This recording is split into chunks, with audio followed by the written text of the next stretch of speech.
solamente un minuto, por favor, que siguieras así. ¿Y qué os parece si todos unánimes ahora mismo no le pedimos nada? Estamos un minuto solo dándole gracias al Señor. Un minuto. Dale gracias al Señor porque estamos en su casa. Gracias por estar en tu presencia, Señor. Gracias que nos permites congregarnos en tu nombre. Esto ya es casa de Dios y puerta del cielo. A ti sea toda la gloria, Señor Jesús. Entronízate, por favor.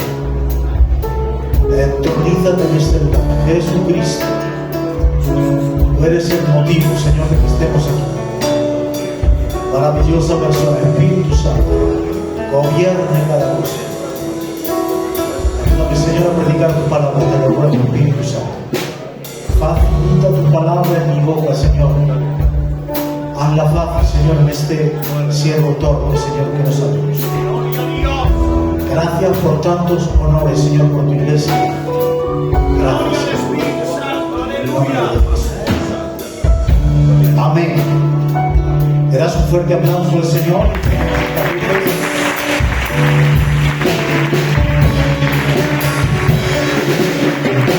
Aleluya, gloria al Señor.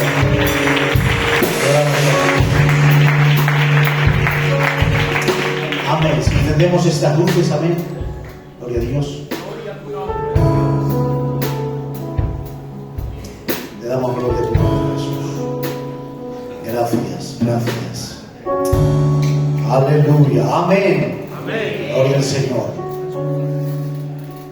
Bueno, reciban un fuerte abrazo en el nombre de Jesús. Amén. Agradezco mucho al Señor la oportunidad que me da de poder estar esta tarde con todos ustedes. Amén.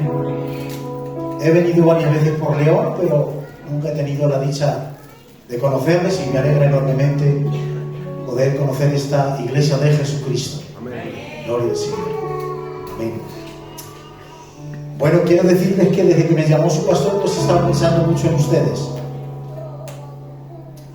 Y le decía el otro día a su pastor, digo, desde ayer llevo todo el día meditando y escribiendo, gloria al Señor. Y a mí me da mucha alegría esto. Me da mucha alegría, porque me hace, la exigencia nos hace buscar al Señor. ¿Bien? Acepto el privilegio y recibo también la responsabilidad. Gloria al Señor. ¿De qué vamos a predicar? Dice Pablo, los griegos piden sabiduría y los judíos piden señales. Pero yo de una cosa solo quiero saber, de Cristo y de este crucificado. De eso quiero hablarles, de Cristo. Amén. Señor. Hay muchos mensajes que se pueden predicar, pero cuando hablamos de Cristo, esto es tierra sagrada. Así que lo que voy a hacer es presentarles a Cristo. Gloria al Señor. Isaías 53, leemos del 1 hasta el 3. ¿Quién ha creído nuestro anuncio? ¿Y sobre quién se ha manifestado el brazo de Jehová? Subirá cual renuevo delante de él y como raíz de tierra seca. No hay parecer en él ni hermosura. Le veremos más inatractivo para que le deseemos. Este es el último texto que leemos. Despreciado y desechado entre los hombres. Y quédense con estas dos frases. Varón de dolores, experimentado en quebranto. Amén. A Cristo se le define de muchas maneras. El jefe consagrado, el rey de Israel, el león de la tribu de Judá. Pero en este momento se le llama como el varón de dolores, experimentado en quebranto. En otra traducción dice más específicamente, experimentado en penas. Gloria al Señor. Este mensaje le he titulado Las experiencias del Verbo. Tiene mucho sentido esto. ¿Por qué del Verbo? Porque Cristo, como Dios, necesitaba experimentar vivencias que en la gloria nunca habría tenido. Gloria al Señor. Mirad, en Deuteronomio capítulo 16 y en Levítico 16 nos habla de dos fiestas, la fiesta de la Pascua y la fiesta del día de la expiación.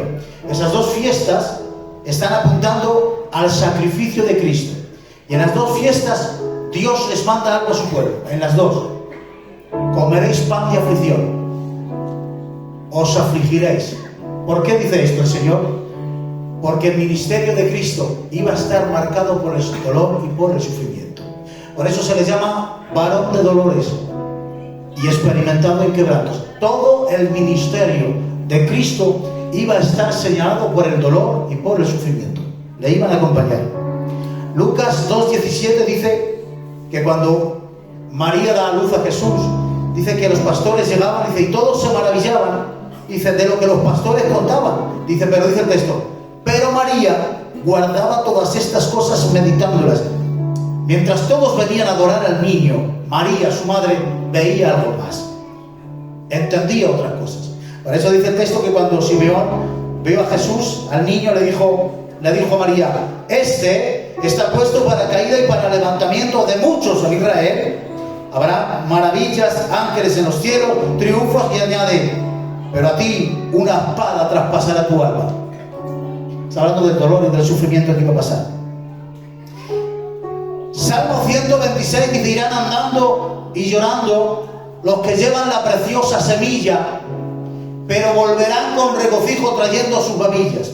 Esto hablaba cuando Israel regresó de Babilonia.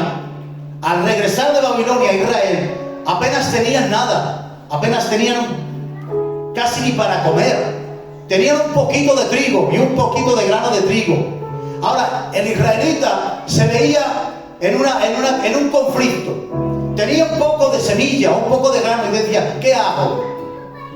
¿Se lo doy a mi familia para que coman de este grano crudo, o lo siembro? ¿Qué hacemos? ¿Sabéis qué decían? Voy a sembrar. Pero mientras lanzaban aquel poco semilla que tenían, las lágrimas se iban detrás de aquella semilla, porque pensaban en sus familias. Y esto nos enseña que sembrar es doloroso. El sembrar es un sacrificio doloroso. Siempre se siembra con dolor, siempre se siembra con lágrimas. Pues bien, nadie en la historia ha sembrado con más dolor que Cristo. Cristo sembró mucho, mucho. Miren, si usted lee la Biblia detenidamente y sigue la vida de Jesús, no tenemos un registro bíblico donde se nos diga que Jesús sonriera. No lo tenemos. Es verdad que estuvo en una boda, en la boda de Canaán, pero todavía no había comenzado su ministerio. No digo que Jesús nunca riera, por supuesto que no. ¿Cómo vamos a decir eso? Pero digo que no tenemos ningún registro bíblico. Su ministerio, el ministerio de Jesús, fue muy intenso. Apenas tenía tiempo. Su ministerio fueron 3 años. En 3 años tenía que predicar el reino de los cielos, predicar de arrepentimiento, tendría que abolir la ley y establecer la gracia, tenía que elegir 12 discípulos, tendría que contrarrestar a los fariseos y el legalismo, tendría que morir en una cruz, tendría que pasar la cabeza de la serpiente antigua, tenía que morir y resucitar, y tenía que rescatar al hombre perdido, y para eso tenía 3 años. El ministerio de Jesús fue tan intenso que apenas tenía tiempo de nada. ¿Recuerdan cuando aquel episodio en que Jesús se duerme en la barca? ¿Por qué creen ustedes que Jesús se duerme en la barca? Estaba agotado. Se pasó toda la noche orando. Al amanecer acudió al templo. Cuando llegó al templo, llegaron los fariseos con aquella mujer, ¿recuerdan? Que la pusieron en el medio y les contradijo. Estuvo echando demonios, estuvo predicando, estuvo contrarrestando a los religiosos. Llegando al atardecer, cuando querían pasar al otro lado, Jesús estaba cansadísimo y se durmió. La vida de Jesús era así, un incesante cambio de actividad. Gloria al Señor. Y por eso digo que su vida estaba marcada por el dolor y el sufrimiento. Le vemos llorar en muchos sitios, especialmente le vemos llorar frente a Lázaro. ¿Recuerda? Capítulo 11 de Juan. Dice que cuando Jesús se acercó a la tumba, el texto en original dice que lloró a gritos. Salió llorando a gritos. Fue tan impresionante aquello que alguien decía, se ha dicho mucho. ¿Por qué llora Jesús? ¿Por qué lloraba? Se han dicho muchas cosas, hermanos, de muchas cosas. Pero yo pienso que lloraba por Lázaro. Pero no porque había muerto, no, sino porque lo tenía que resucitar. Porque, hermanos, pasar de la gloria a un sepulcro. Jesús no lloraba por la muerte. Jesús lloraba por la vida. Porque ¿saben algo? Jesús es el creador de la vida. Juan capítulo 1, versículo 1. En Él estaba la vida. Noten, no Jesús en la vida, sino la vida en Jesús. Jesús es la vida de la vida. Gloria al Señor. Y cuando Jesús creó la vida, la creó en todos sus esplendores. Cuando Jesús dijo, sea la luz, sepárense las aguas de las aguas. Cuando Dios creó la vida, la creó en plenitud. Gloria al Señor. Jesús hizo la creación y te creó a ti con todos los sentidos. Y lo hizo de forma tan perfecta que lo hizo para que usted disfrutara de la vida. Los aromas de las flores las creó para el olfato, los sabores para el gusto, la música para el oído, la belleza para la vista, la piel para el tacto, para los besos, para los abrazos. Dios quiso crear con la vida una experiencia sensible. Y la vida es una buena idea, la vida es maravillosa. Piensen en su paternidad, piensen en su matrimonio, piensen en sus hijos, piensen en sus nietos. La vida es maravillosa, la vida es gloriosa. ¿Qué idea tuvo Dios? La vida. Pero claro, el pecado arruinó la vida. Y ahora Jesús, delante de la tumba de Lázaro, lamenta la degradación de esta vida.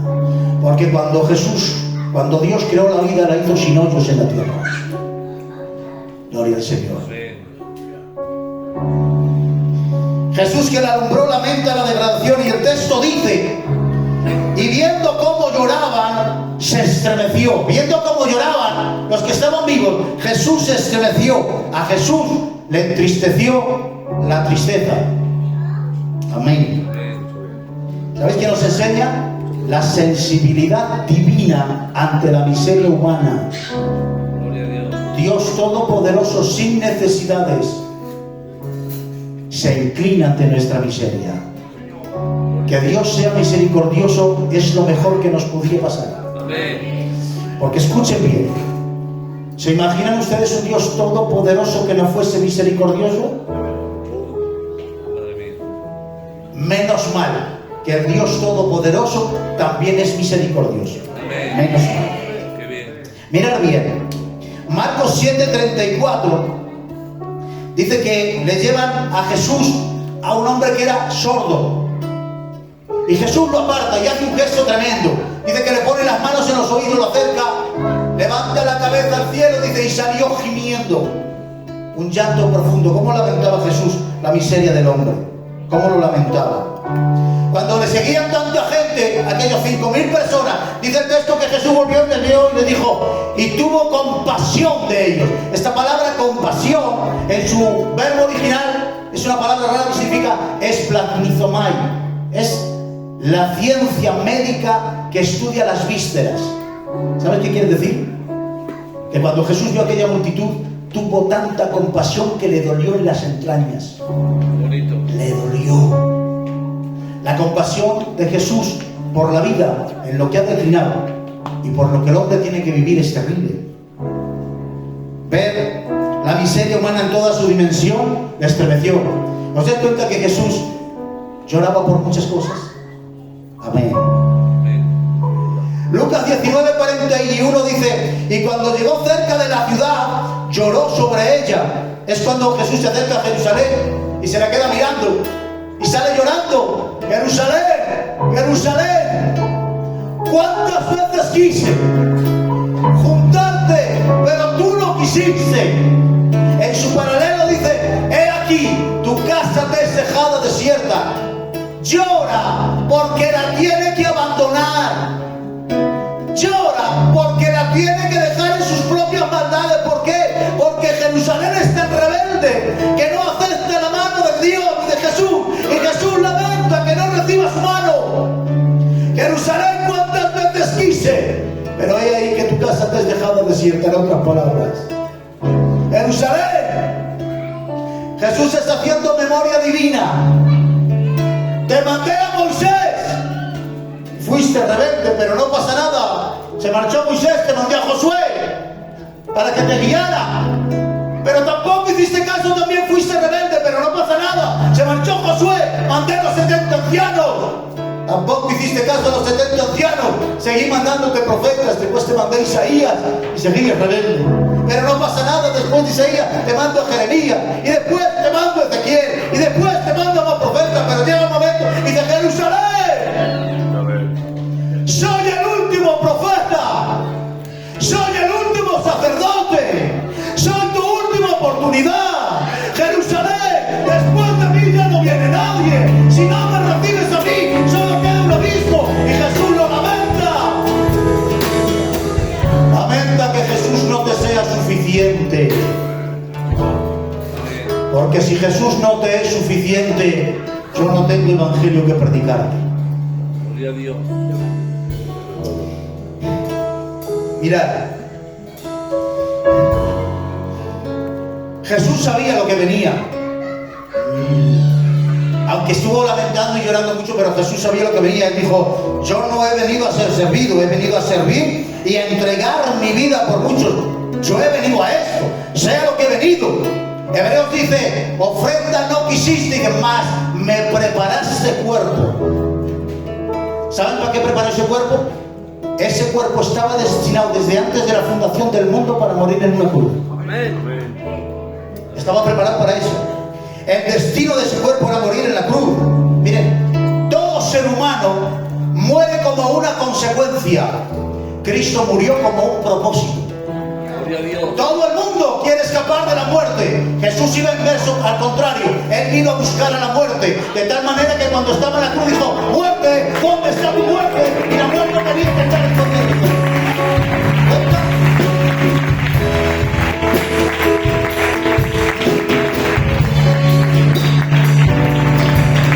Aleluya, Él vino a morir.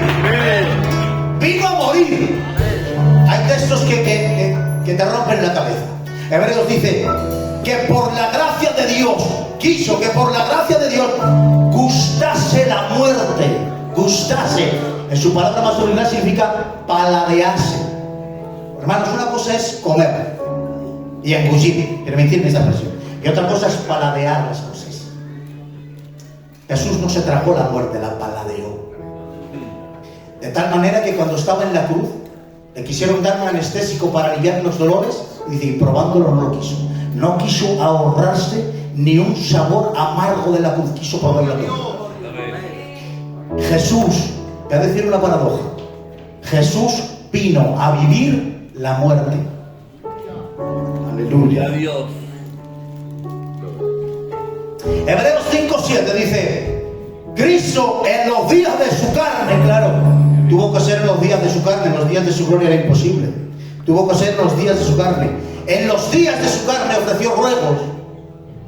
Porque claro, solo podía ofrecer ruegos y súplicas en los días de su carne. En los días de su gloria Él no suplicaba, Él daba órdenes. Fue tentado en todas nuestras debilidades, claro. Tuvo que ser tentado en nuestras debilidades. En su omnipotencia nunca podía haber sido tentado. Es decir, ahora van a entender el título del mensaje, las experiencias del Verbo. La encarnación involucró a Cristo en experiencia que en su gloria nunca habría tenido. Jamás las hubiese tenido. Gloria al Señor. Dice, Cristo en los días de su carne, ofreciendo ruegos y súplicas con gran clamor y lágrimas. Aquel que dijo en Génesis, sea la luz, y fue la luz. Notad, sea la luz y fue la luz. Es decir, que no era. Como Dios le dio una orden a la inexistencia y la inexistencia le obedeció existiendo. Gloria a Dios. Ahora miradme en Getsemaní de rodillas, clamando, rogando y suplicando. Aleluya. Hermanos,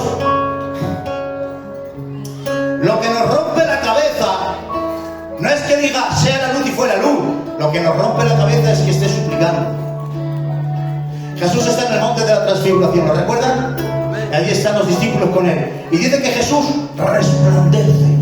De pronto, aquellos que estaban con él de repente ven que Jesús resplandece. ¿Cómo sería aquello, verdad?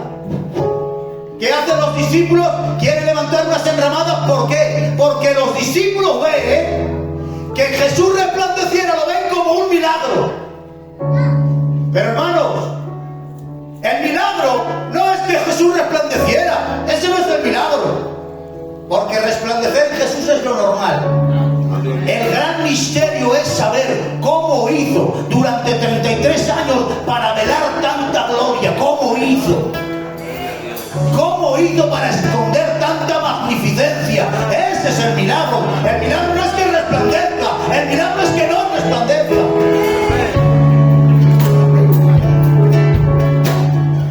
Hermanos, que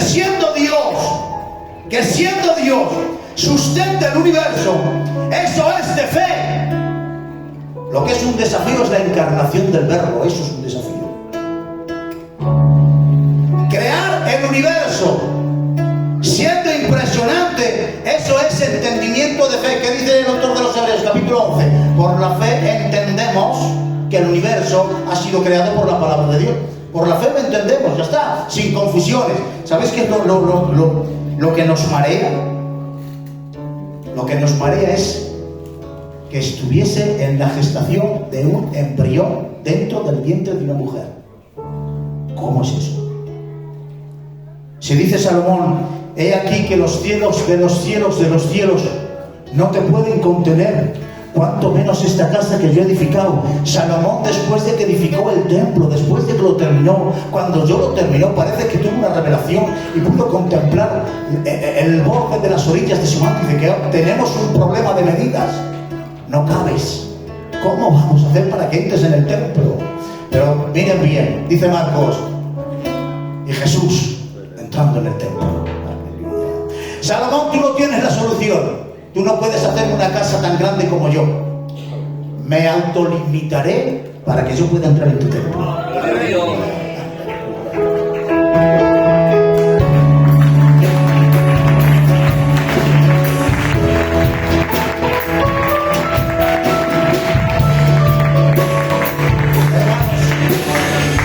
Escúchenme bien. A la fe no le cuesta ver a Jesús caminar sobre las aguas. Lo que a la fe le hace rascarse la cabeza es verle dormido. Lo más extraordinario de Jesús no es verle resucitar a Lázaro. Lo más inverosímil es verle agonizar en una cruz. El verbo de vida muriendo en una cruz. ¿Cómo es esto? La misma revelación se echa las manos a la cabeza diciendo: grande es el misterio de la piedad, Dios manifestado en carne. Es un misterio este. Yo creo que ni la eternidad será suficiente para poder entender semejante misterio. Y hermanos, en el texto que estamos leyendo, Cristo en los días de su carne, ofreciendo ruegos y súplicas. Noten esto. Por eso la Biblia hay que leerla a gatas. Ofreciendo ruegos y súplicas. Esto es una contradicción. Porque cuando nosotros rogamos o suplicamos, estamos pidiendo algo. Jesús no. Jesús, cuando ruega y suplica, no está pidiendo, está ofreciendo algo. Te lo explico, Cuando yo te pido algo a ti que ya tengo, estoy teniendo una deferencia contigo, una consideración contigo. Así lo que te pido, lo que yo te estoy pidiendo, en realidad es algo que yo te estoy ofreciendo. Así hizo Cristo con el Padre. Le ofreció su resurrección pudiendo resucitar él mismo. Aleluya. Esta conducta en Jesús, que parece que te pide algo, sin embargo te está ofreciendo algo. Esta conducta en Jesús se repite muchas veces. Gloria al Señor. Samaritana. ¿Recordáis a la mujer samaritana en aquel pozo? Vengo a rescatarte. Voy a sacarte de las tinieblas y te voy a llevar a la luz. Te voy a salvar el alma del tormento y del infierno. Voy a rescatarte de tus tormentos. Pero ¿cómo empieza? Dame un vaso de agua. Le va a rescatar y se lo va a llevar a la gloria, pero comienza pidiéndole un vaso de agua. Dios mío de mi vida. te vengo a ofrecer la vida, pero me he visto de necesidad. Cuando Dios nos pide algo, a veces ignorantes se lo negamos, pensando que lo que nos está pidiendo vamos a perder algo de nosotros cuando Dios nos pide algo. Ignorante, no sabes lo que te está ofreciendo el Señor. Esther sale a interceder. No que me matan, Esther, no te equivoques. Que respiro y liberación vendrá de otra parte, pero que tú y la casa de tu padre perecéis y no saléis. En otras palabras, Esther, que la nación no depende de ti, que dependes tú de la nación. Que la nación está salvada, que vengo a salvarte a ti, que cuando Dios viene a pedirte algo, no es porque necesite algo de ti, te viene a rescatar a ti, de que tu vida no se convierta en un perjuicio sin sentido.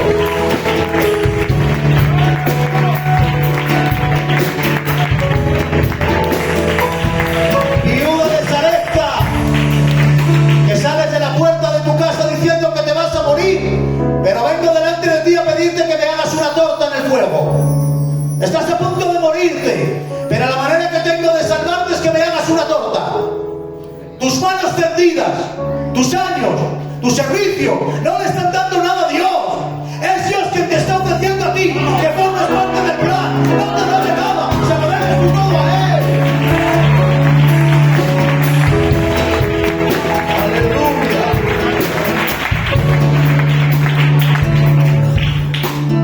El texto dice: y fue oído a causa de su temor reverente. No fue oído por sus derechos divinos, fue oído por su temor reverente.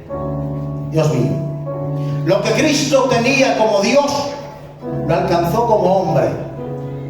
Wow. Lo que tenía en su divinidad, lo alcanzó con su humanidad. Algunos dicen, algunas falsas doctrinas decían que Cristo, cuando se encarnó, decían que no tenía un cuerpo real, que era un cuerpo etéreo, que era como un fantasma.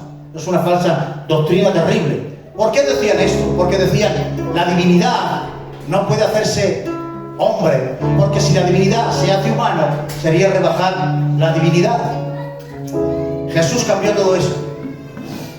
Porque cuando Jesús se hizo hombre, no rebajó la divinidad, lo que hizo fue elevar la humanidad hasta los albores de su vida. Aleluya.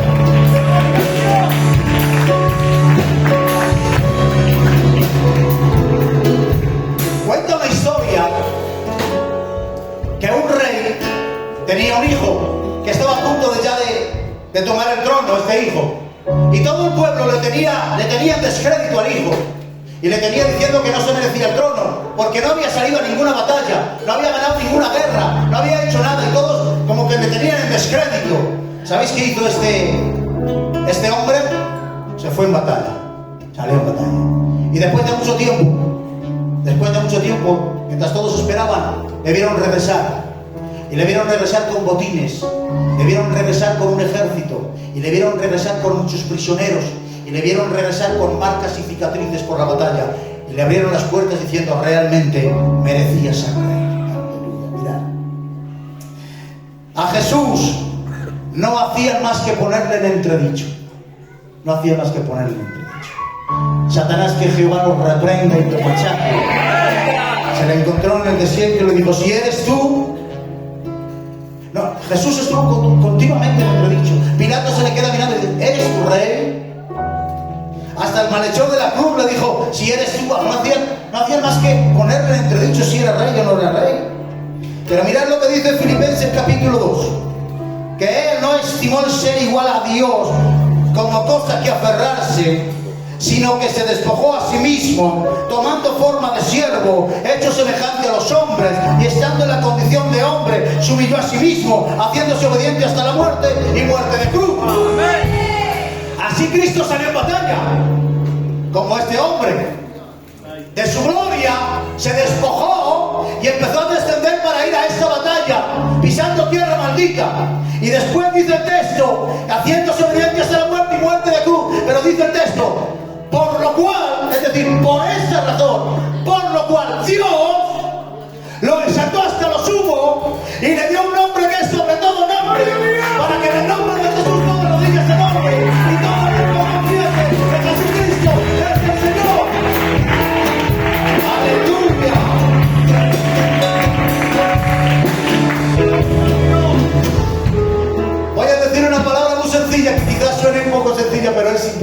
nadie. Jesús merece ser Dios. Jesús se merece ser Dios. Su humanidad alcanzó el trono de la divinidad. Bendita su humanidad.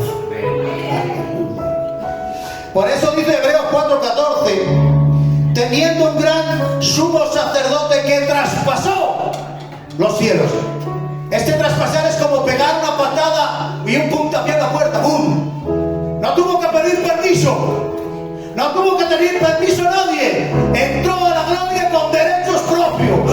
Y no había que le podía pararlo, porque se ganó la gloria. ¡Aleluya! Hebreos 7:26. Os confieso que ayer esto me quebrantó el corazón.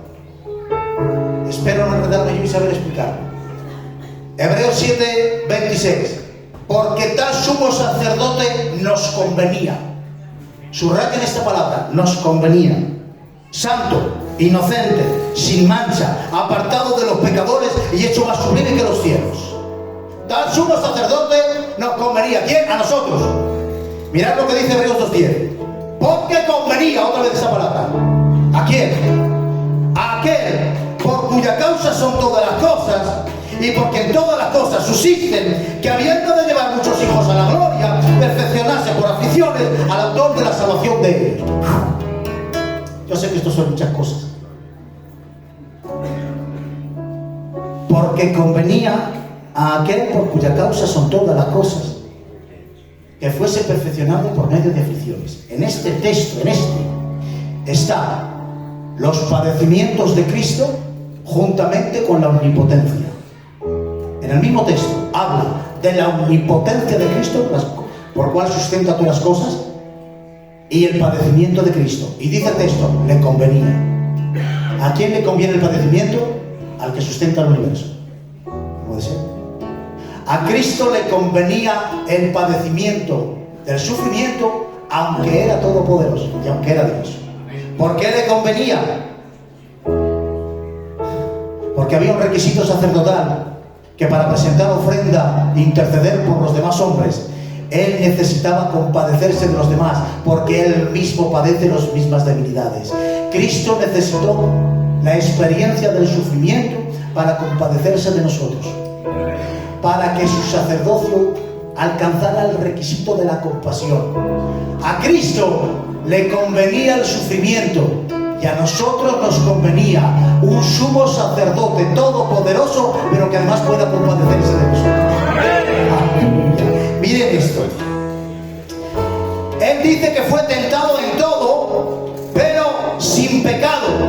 Nos convenía que fuese tentado en todo, pero también nos convenía que no hubiese pecado nunca. Porque si él hubiese pecado, caído, aunque se compadeciera de nosotros, no podía llevarnos a la gloria.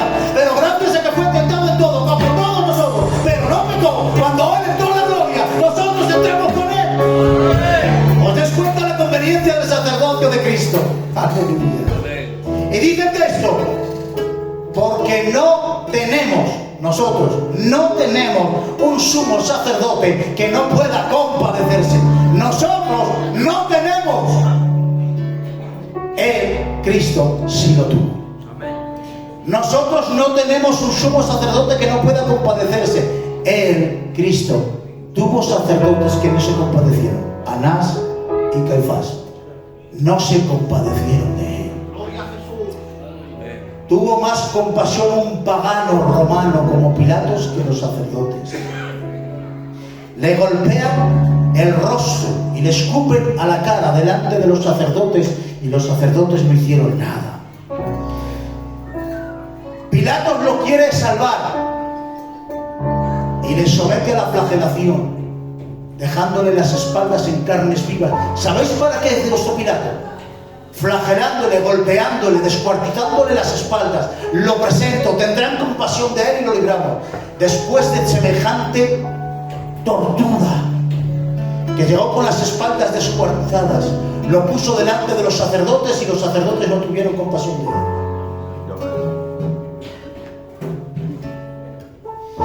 Hermanos,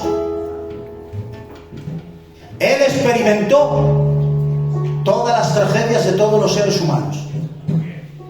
Pero escuchen esto, pero ningún ser humano vivió las experiencias que tuvo Él. Hay experiencias exclusivas de su unión hipostática. Nadie en la historia ni en el universo jamás será todo Dios y todo hombre. Esa experiencia es exclusiva de Él. Amén. Por eso, fijaros bien, jamás ha habido, no sé si alguna vez has dicho, me siento incomprendida, es que Dios. No ha habido en la historia un ser humano más incomprendido que Cristo, jamás. Nadie le comprenderá jamás. Ninguno de nosotros. Isaías 53 dice que sufrió nuestras enfermedades, nuestros dolores, pero aún las experiencias que vivió tuyas, Él las vivió dimensionadas. O sea, tus dolores los ha vivido Cristo, pero los ha vivido con más profundidad que tú, con más dimensión que lo que has vivido tú. ¿Por qué? La palabra del Señor dice que todos los hombres incrédulos están muertos en delitos y pecados, inconscientes. No saben que la ira de Dios está sobre ellos. Se están muriendo y son inconscientes, llenos de pecado pero inconscientes. Cuando Jesús cargó con el pecado, Él no estaba muerto, Él estaba vivo. Gloria a Dios. Experimentando todas las consecuencias. Miren, hace poquito vi un documental, que me gustan mucho los documentales, sobre leones. Y salió un documental que decía que no hay en el mundo leones más crueles que los de Sado. ¿Saben por qué? Porque estos leones no esperan ni a que la víctima muera, la devoran viva. Cuando Jesús cargó con el pecado no estaba muerto, estaba vivo. Experimentó la crueldad del pecado en toda su dimensión. Entendía que la ira de Dios estaba sobre Él. Experimentó la oscuridad del pecado del hombre. Lo vivió todo dimensionado, lo que jamás viviremos nosotros. Por eso el Salmo 22, cuando habla de perros que le rodean, de cuadrilla de malignos, los toros de Basán. ¿Saben qué son eso no son literales? Es lo que Él está experimentando en su vida espiritual interna. ¿Saben cómo son los toros de Basán? Los toros de Basán no tienen cuernos. Y cuando golpean, no brota sangre. El dolor se queda por dentro y los dolores se hacen más profundos. Porque los heridas que no sangran duelen más. Todos los dolores de Jesús eran internos. Nadie jamás podrá experimentar lo que Él vivió. Sus quebrantos. Llegamos a Getsemaní y aquí ya nos quitamos el calzado de nuestros pies. Mejor ni entramos. Y lo miramos así desde lejos. La Biblia nos deja. La Biblia, Dios, nos deja entrar en Getsemaní. Cuando Jesús iba para Getsemaní, le dijo a sus discípulos: quedaos aquí. Y ahora, entre los viejos olivos de Getsemaní, la figura de Jesús se pierde solo. Los discípulos no pueden entrar, pero tú y yo entramos dentro. Y le vemos así, con su rostro en tierra. Los judíos solían orar de pie. Cuando Jesús se tiró con rostro en tierra, estaba revelando la condición en la que estaba. Su sudor como gruesas gotas de sangre. El cuerpo que el Padre le preparó antes de la fundación del mundo para el Calvario, ya estaba quebrándose. Y allí Él dijo: mi alma está angustiada hasta la muerte. Si ustedes entienden bien lo que significan ciertos verbos de aquí, podremos entender cuál era la situación. Uno de los verbos significa sentir añoranza del hogar paterno. Reúnan esto. Cuando Jesús estaba en Getsemaní, dijo: siento añoranza del hogar paterno. Hay otro verbo que significa sentir pavor ante lo desconocido. ¿A qué se estaba refiriendo? Al desamparo que estaba por llegar. Y encima dice: Abba. Abba. Jamás nadie utilizó la palabra Abba para dirigirse al Padre. Abba significa papá. Reúnanlo todo. Jesús tiene el cuerpo quebrado, rostro en tierra. Siente añoranza del hogar paterno. Siente el pavor ante lo desconocido del desamparo y clama a Dios diciendo: Papá. Más de 200 hombres se dirigen allí para buscarlo. Y allí está él. Cuando llegan y se lo llevan atado, golpeado, lo presentan delante de Pilatos y tiene que sufrir las insolencias de este pagano. Y le dice: ¿eres tu rey? Salmo 19 dice que los cielos cuentan su gloria y el firmamento anuncia la obra de sus manos, pero ahora le ponen en tela de juicio. Jesús habla poco y Pilato le interroga. ¿Pero qué cosas? Que Jesús, hablando poco, se incomoda a Pilatos. Y ese silencio de Jesús comienza a maravillarle. Dice el texto: no ves lo que dicen de ti, no respondes nada. Y dice el texto: y Jesús guardaba silencio. Y dice el texto: y Pilato se maravillaba. Los silencios de Cristo que maravillaban. Aleluya. Hermanos, cuando alguien se promociona es porque se siente cuestionado, ¿verdad? Cuando yo me siento cuestionado, que soy yo, porque me siento cuestionado. Gloria a Dios. Dice Pilatos: ¿no sabes que tengo autoridad para crucificarte o para salvarte? Se sintió cuestionado por el silencio de Cristo. Que Cristo no dijo nada, pero su silencio le hizo cuestionarse. No puede con él. Y dice: y le azotó. Esta palabra azotó significa bolsanizo, significa embarcación azotada por las olas. ¿Sabéis por qué se utilizaba la flagelación? Para quebrantar voluntades. Pilatos estaba acostumbrado a ver muchos hombres que se ponían delante de él con el pecho sacado y muy fuertes. Pero después del bolsanizo, después de la flagelación, cuando se presentaban delante de Pilatos, todos hincaban la rodilla pidiéndole disculpas. Dice el texto que después de la flagelación devolvieron de nuevo a Jesús a Pilato, y dice el texto: y Jesús estaba en pie. No suplica, no humilla, no le pide disculpas. Y Pilato se maravilla, tanto se maravilla, que empieza a decir, llega su mujer y dice: no tengas nada que ver con este justo. Pilato empieza a incomodarse con tanto silencio. La figura de Jesús, que está atado, golpeado, de repente parece que cada vez se le hace más grande y más grande. Y de repente, como si un escalofrío le recorriera el espíritu, Pilato se le queda mirando y le dice: ¿de dónde eres? Asombrado. La personalidad de Cristo en silencio hizo temblar el imperio. Aleluya. Y dice el texto: y tuvo más miedo. Dios mío de mi vida. La manera en la que Jesús enfrentó Pretorio, dice el texto, y salió cargando, dice Marcos, y salió cargando su cruz. ¿Cómo que su cruz? Si no es suya, es tuya. Esa cruz no le pertenece a él, porque la cruz es el resultado de la maldición del pecado y él es santo. De hecho, no hay nada más contrario a Cristo que la cruz. Pero cuando está en Getsemaní le dice: Padre, si es posible, pasa de mí esa copa. Señor, ¿hay otra manera? La respuesta implícita: no. Esta cruz es mi voluntad.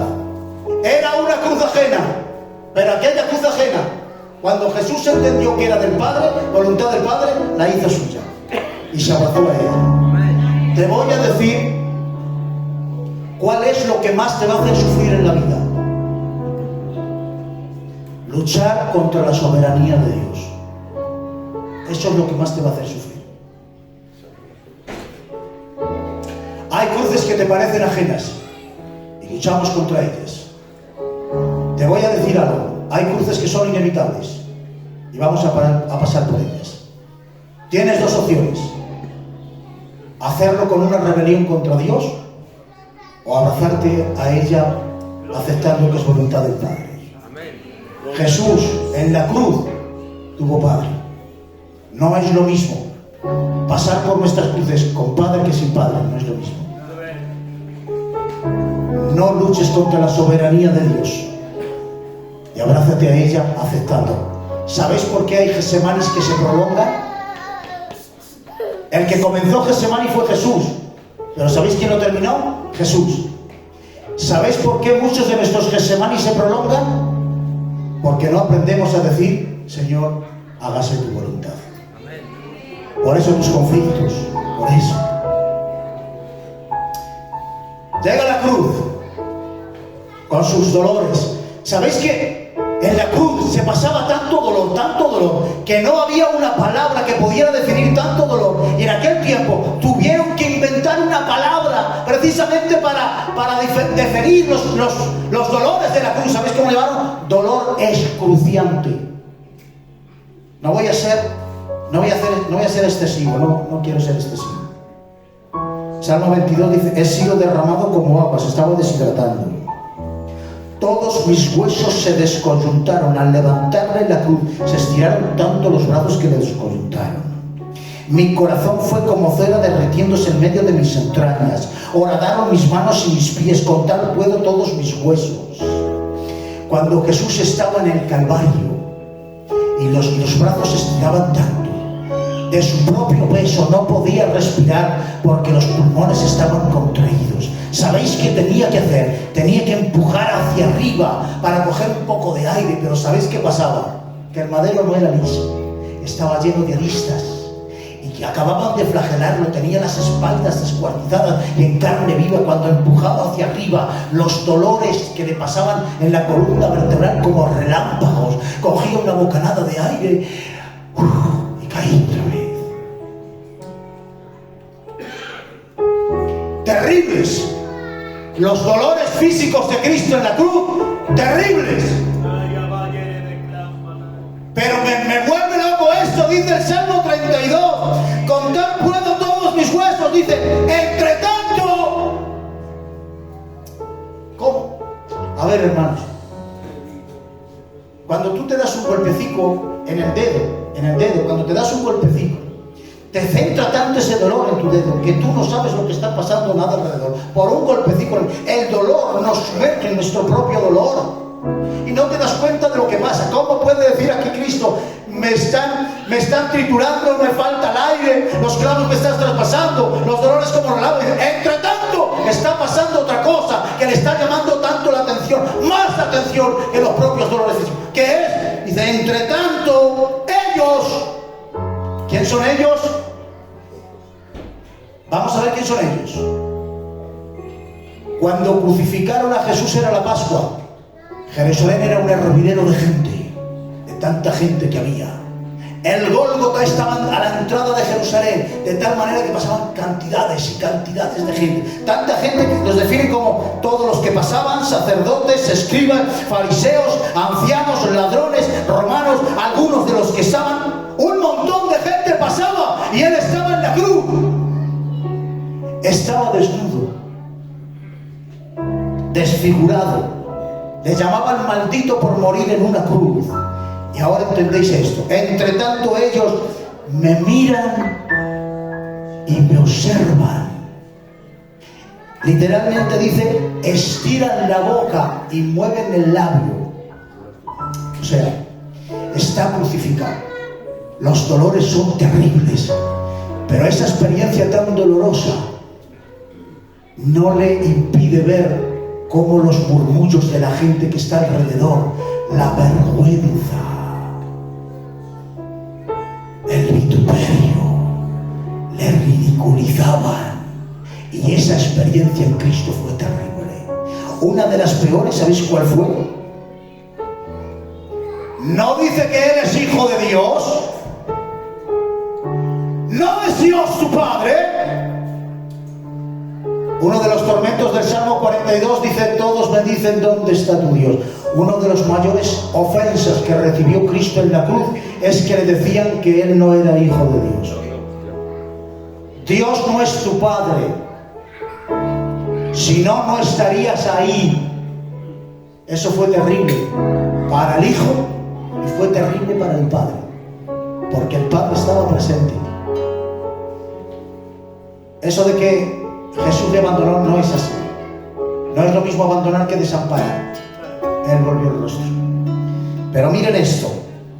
Esto tiene que ser vindicado. Por eso dice Isaías, le tuvimos por azotado. Le tenían por un proscrito. Decían, tú no eres hijo de Dios. Mirad lo que dice Zacarías 12:10. Y mirarán a mí, a quien traspasaron, y llorarán como se llora por el hijo unigénito. Llorarán como se llora por el unigénito. ¿De qué está hablando este texto? Cuando Cristo regrese, el remanente de Israel entenderá que aquel que crucificaron era el Mesías. Y dicen, y llorarán como se llora por el hijo unigénito. Es decir, cuando Cristo regrese, el Padre le vindicará. Porque no solo reconocerán que era el Mesías, sino que Dios era su Padre. Dice el Padre les estaba diciendo a Israel, Israel, cuando me decís que no estaba allí, era yo el que estaba con él. Tendrá que ser terrible para Israel entender que crucificaron al Hijo en la misma presencia del Padre. El Padre estaba presente. Le vindicará diciendo, no le abandoné, estaba allí. Dejadme terminar. Hebreos capítulo 5, ¿qué texto? Por lo que padeció, aprendió obediencia, y habiendo sido perfeccionado, vino a ser autor de eterna salvación para todos los que le obedecen. Y fue declarado por Dios sumo sacerdote según el orden de Melquisedec. Voy a terminar. Hermanos, hay hombres en la historia que se cuenta su vida como que empezaron con nada y evolucionaron tanto y ganaron tanto y conquistaron tanto que en sus últimos años se describe sus hazañas. ¿Cuánto ganó? ¿Cuánto alcanzó? ¿Cuánto conquistó? Pues bien, según este texto, Jesús comenzó como aprendiz de obediencia, se matriculó como inventor de la salvación del mundo y Dios le condecoró como el gran sumo sacerdote según el orden de Melquisedec. Escucha bien. Si ahora por aquí pasara Picasso, él diría, yo pinto cuadros. Si pasara por aquí Miguel Ángel, él diría, yo hago esculturas. Si pasara por aquí Colón, diría, yo descubro tierras que no descubre nadie. Si pasara por aquí Alejandro Magno, diría, yo conquisto tierras.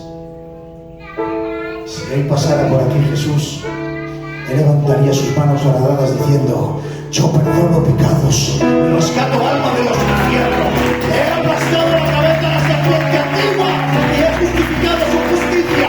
Ningún hombre jamás en la historia ha sido más grande que Cristo. Gloria a Cristo, gloria a Cristo, gloria a Cristo.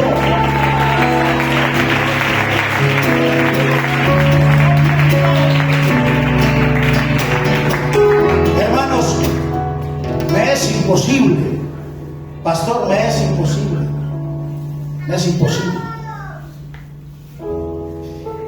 Pilatos se quiere deshacer de Jesús, lo azota para salvarlo, pero no lo consigue. Que está Herodes, mandarlo a Herodes. Se va donde Herodes, pero finalmente otra vez se lo devuelven. Está bien, pues Barrabás, se lo cambio por Barrabás, pero el pueblo quería deshacerse de Jesús y no lo conseguía. Jesús es ineludible. Desde Adán hasta el último niño que está naciendo en este instante, tendrá que enfrentarse algún día a Cristo. Todo ser humano tendrá que presentarse delante de Cristo. Es ineludible, no puedes deshacerte de Él. Si no lo recibes hoy, tarde o temprano te tendrás que ver con Él en el trono. Escúchame bien. Hoy Cristo viene en son de paz, con las manos horadadas. Dice el autor de los Hebreos, horrenda cosa es caer en manos del Dios vivo. El que no recibe las manos terciopeladas de la gracia caerá en las manos violentas de su vida. No sé si hay alguien aquí que todavía no tiene a Cristo en su corazón. Gloria a Dios. Si todavía no tienes a Cristo en tu corazón, no lo sé. No quiero meterte miedo. No lo quiero hacer. Pero el que se sienta en el trono blanco es el Cordero que murió en la cruz. Y delante del trono blanco, que es el trono del juicio, hay 3 palabras terribles.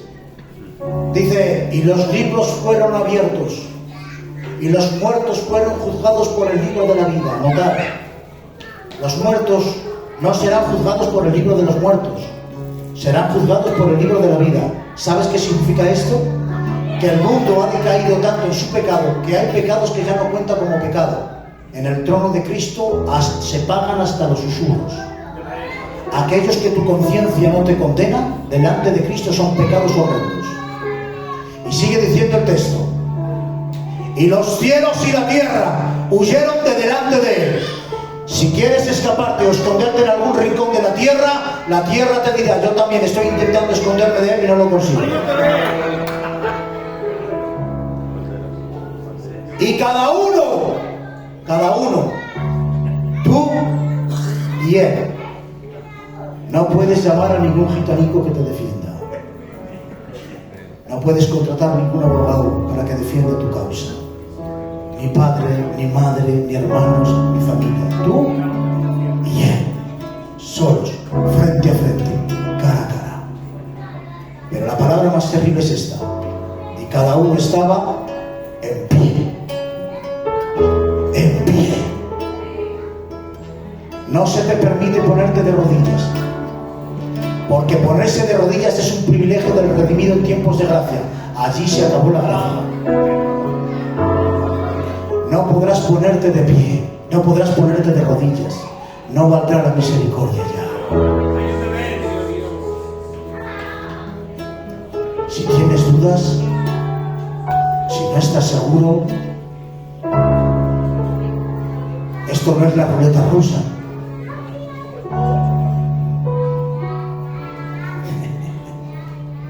Te voy a decir dónde voy a dejar.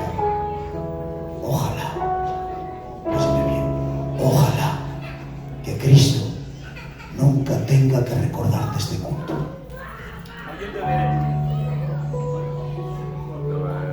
Porque si algún día Cristo tiene que recordarte este culto, será para decirte las veces que te tendió la mano y tú no quisiste.